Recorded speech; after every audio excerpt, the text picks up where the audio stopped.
Hello, this is Anthony with Arista. I'm just continuing on with the issues that we're having getting wires into units.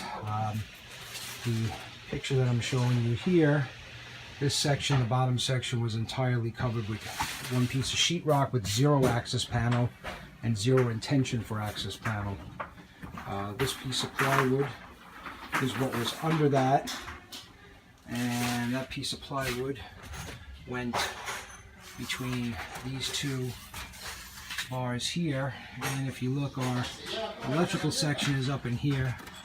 You can see I'm completely limited as far as access, not to mention that this is a laundry room, so any access involves standing or squatting on top of the washer dryer to gain access to the electrical section that I think you can clearly see up in there. So I did have a conversation with the millwork contractor.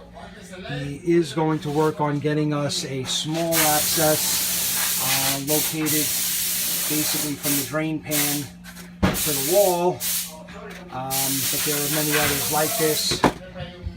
This is what we're up against in being able to get our wires inside the unit, tied in, addresses and dip switches set, so that we limit the amount of access that we'll need when we come to do startup.